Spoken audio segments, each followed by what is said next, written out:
last year they had a record-setting performance. Pitcher Morgan Foley struck out 30 batters in a game, and the bar is always set high by Coach Frost.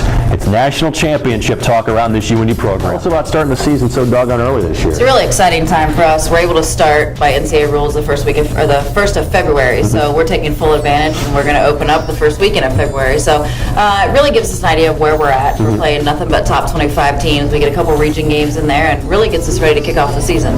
You guys have always headed down to Alabama to start the year. You've always played down there early, and you've always played great competition, and frankly, it's always paid off for you later in the year. I think so, because it really shows us where we need to be at the end. We're playing teams that are, like I said, top 25 of the nation. We're always seeing teams that are in the World Series. So it's just a great measure and a great mark for us to really evaluate what we need to work on and how we need to handle conference. When it comes to conference, when it comes to region, top competition, kind of all the usual suspects? Absolutely. Back at Wayne State, back at UMSL, back at Truman, Grand Valley, and certainly, anytime that you have 3 or 4 All-American pitchers in the same conference and the same region, it gets a little rough, and so that's kind of the exciting part about it, and thankfully we have one of them. What's the goal for your team this year? National championship as always, and it's something that we strive for every year, and feel like we're getting closer and closer, and hopefully this year will be our year. Xperience, and to my right is an NCAA record holder.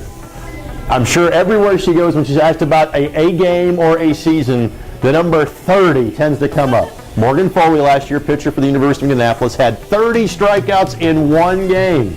I'm glad you're still smiling about this whenever somebody brings it up.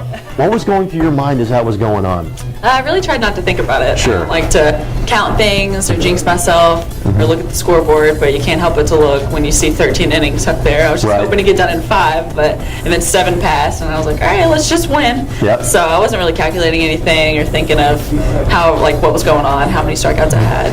And again, that's the nature of softball. For those who don't know, in baseball, maybe you'll see a pitcher go 7, 8, 9. In softball, the game goes 8, 9, 10, 11.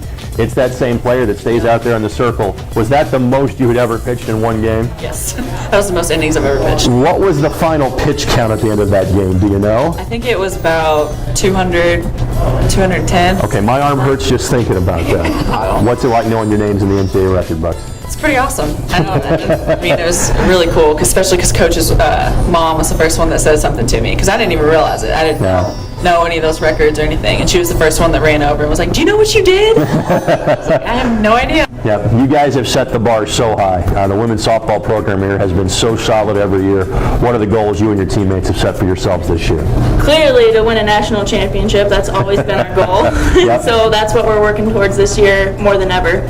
I think that this team has the ability to do that, and we're all excited and pushing for it. One of the things that we talk about with every program is senior leadership. Your thoughts about what you've got in terms of your senior group and senior leadership? We got a good core. There's a lot of people stepping up that aren't just seniors, and everyone's taking equal role on the team. Right. It's really good. Just tell us about the decision. Some people want to go away for school. Some folks want to stay close to home. You elected the latter. Why was that a good thing for you? I think, to be honest, Coach kind of came and found me, and I mean that, and it just worked out the way it worked out. I don't think I really had anything against going away or staying home. I think it's just the way that everything worked out, that she was like, hey, we'd love to have you, this is how it worked out, and so I came all 20 minutes down the street. And it worked out for the best, apparently? Absolutely. All right, tell us how things are going for you in the classroom. Oh, in the classroom? Well, currently I have an internship with the GLVC, which is the conference that we're in.